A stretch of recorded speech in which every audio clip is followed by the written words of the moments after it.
ಎಲ್ಲ BA 4ನೇ semester ವಿದ್ಯಾರ್ಥಿಗಳಿಗೆ ಈ ಒಂದು ವಿಡಿಯೋಗೆ ಪ್ರೀತಿಯ ಸ್ವಾಗತ.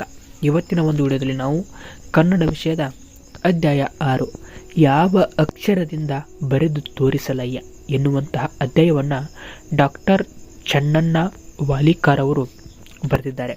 ಈ ಅಧ್ಯಾಯದ ಕುರಿತು ಇವತ್ತು ಡಾಕ್ಟರ್ ಚನ್ನಣ್ಣ ವಾಲಿಕಾರ್ ಅವರ ಕೃತಿಕರ್ತೆಯ ಪರಿಚಯವನ್ನು ಮತ್ತು ಅವರ ಕವನದ ಈ ಯಾವ ಅಕ್ಷರದಿಂದ ಬರೆದು ತೋರಿಸಲಯ್ಯ ಅನ್ನುವಂಥ ಕವನದ ಟಿಪ್ಪಣಿ ಭಾಗವನ್ನು ಇವತ್ತಿನ ಕ್ಲಾಸ್ನಲ್ಲಿ ಡಿಸ್ಕಷನ್ ಮಾಡೋಣ. ತಡ ಮಾಡಿದೆ, ಇವತ್ತಿನ ಕ್ಲಾಸ್ನ ಸ್ಟಾರ್ಟ್ ಮಾಡೋಣ ಬನ್ನಿ. ಕೃತಿಕರ್ತೆಯ ಪರಿಚಯವನ್ನು ನೋಡೋದಾದರೆ ಮೊದಲಿಗೆ ಕನ್ನಡದ ಪ್ರಮುಖ ದಲಿತ ಬಂಡಾಯ ಕವಿಗಳಲ್ಲಿ ಚನ್ನಣ್ಣ ವಾಲಿಕಾರರು ಒಬ್ಬರು. 1934 ಜೂನ್ 4ರಂದು ಜನಿಸಿದ ಚನ್ನಣ್ಣ ವಾಲಿಕಾರರ ಗುಲ್ಬರ್ಗ ಜಿಲ್ಲೆಯ ಚಿತ್ತಾಪುರ ತಾಲೂಕಿನ ಶಂಕರವಾಡಿ ಗ್ರಾಮದವರು. ಇವರ ತಂದೆ ಧೂಳೆಪ್ಪ, ತಾಯಿ ಸಾಬಮ್ಮ. ದಲಿತ ಬಂಡಾಯ ಸಾಹಿತ್ಯ ಸಂಘಟನೆಯಲ್ಲಿ ಸಕ್ರಿಯವಾಗಿ ತಮ್ಮನ್ನು ತೊಡಗಿಸಿಕೊಂಡವರು ಚನ್ನಣ್ಣ ವಾಲಿಕಾರ್. 1971ರಲ್ಲಿ ಕರ್ನಾಟಕ ವಿಶ್ವವಿದ್ಯಾಲಯದಿಂದ ಕನ್ನಡ MA ಪದವಿ ಪಡೆದ ಇವರು ಅದೇ ವಿಶ್ವವಿದ್ಯಾಲಯದಿಂದ MB ಕೊಟ್ರಶೆಟ್ಟಿಯವರ ಮಾರ್ಗದರ್ಶನದಲ್ಲಿ ಹೈದರಾಬಾದ್ ಕರ್ನಾಟಕದ ಗ್ರಾಮ ದೇವತೆಗಳ ಜಾನಪದೀಯ ಅಧ್ಯಯನ ಎಂಬ ವಿಷಯದ ಮೇಲೆ PhD ಪದವಿ ಪಡೆದರು. ರಾಯಚೂರಿನ ಲಕ್ಷ್ಮೀ ವೆಂಕಟೇಶ ದೇಸಾಯಿ ಕಾಲೇಜಿನಲ್ಲಿ 16 ವರ್ಷಗಳ ಕಾಲ ಕನ್ನಡ ಉಪನ್ಯಾಸಕರಾಗಿ ಪ್ರಾಚಾರ್ಯರಾಗಿ ಕಾರ್ಯನಿರ್ವಹಿಸಿದ ಇವರು 1987ರಲ್ಲಿ ಗುಲ್ಬರ್ಗ ವಿಶ್ವವಿದ್ಯಾಲಯದಲ್ಲಿ ಕನ್ನಡ ವಿಭಾಗದ ಪ್ರಾಧ್ಯಾಪಕರಾಗಿ ಮತ್ತು ಮುಖ್ಯಸ್ಥರಾಗಿ ಕಾರ್ಯನಿರ್ವಹಿಸಿ 2003ರಲ್ಲಿ ನಿವೃತ್ತರಾದರು. ಇವರ ಕೃತಿಗಳನ್ನು ನೋಡೋದಾದರೆ ಹೈದರಾಬಾದ್ ಕರ್ನಾಟಕದ ಗ್ರಾಮ ದೇವತೆಗಳ ಜಾನಪದೀಯ ಅಧ್ಯಯನ ಇವರ PhD ಮಹಾಪ್ರಬಂಧ.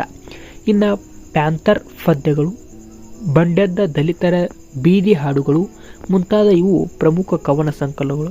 ಇನ್ನು ಒಂದು ಹೆಣ್ಣಿನ ಒಳ ಜಗತ್ತು, ಗ್ರಾಮ ಭಾರತ ಇವರ ಕಾದಂಬರಿಗಳು. ಜಾನಪದ ಲೋಕ, ಒಂದು ಗ್ರಾಮದ ಜಾನಪದೀಯ ಅಧ್ಯಯನ, ಕರ್ನಾಟಕ ದೇವದಾಸಿಯರ ಸಮಸ್ಯೆಗಳು ಇವು ಇವರ ಸಂಶೋಧನಾ ಗ್ರಂಥಗಳು.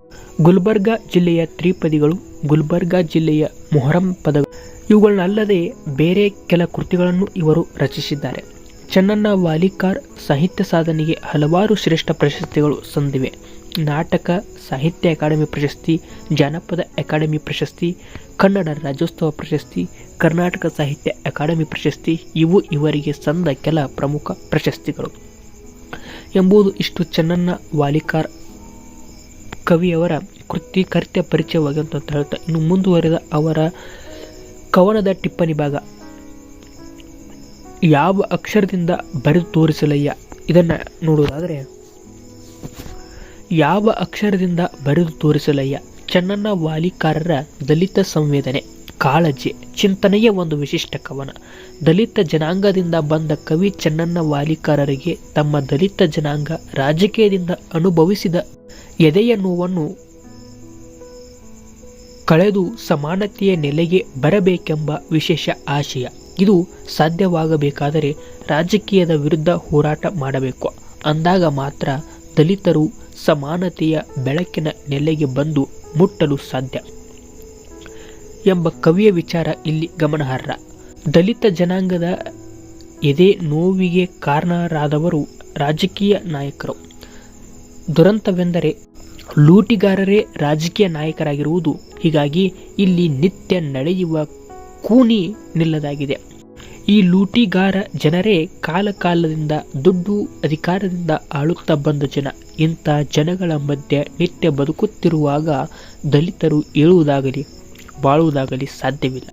ಬಂಡವಾಳದ ಜನರ ಬಲೆಯಲ್ಲಿ ಸಿಲುಕಿದ ದಲಿತರು ಹಾರಲಾರದ ಹಕ್ಕಿಯಾಗಿದ್ದಾರೆ. ಅನ್ನ ಹಾಕುವ ದನಿಯ ಪಾದ ನೆಕ್ಕುವ ಹೊತ್ತಿನಲ್ಲಿ ದಲಿತರು ಏಳುವುದಾದರೂ ಹೇಗೆ? ಇದು ಅಸಾಧ್ಯದ ಮಾತು. ಇಂಥ ಬಂಡವಾಳಶಾಹಿ ಜನರ ಲೂಟಿ ರಾಜಕೀಯ ಲೀಡರ್ಗೆ ಬಂಧನದ ಬಲೆಯಿಂದ ಪಾರಾಗಬೇಕಾದರೆ ದಲಿತ ಜನಾಂಗ ಸಿಡಿಲಿನಂತೆ ಗುಡುಗಬೇಕಿದೆ. ಎಲ್ಲೆಲ್ಲಿ ನೋಡಿದರೆ ಅಲ್ಲಲ್ಲಿ ಕಾಣುವ ರಾಜಕಾರಣದ ವಿರುದ್ಧ ಹೋರಾಡಬೇಕಿದೆ.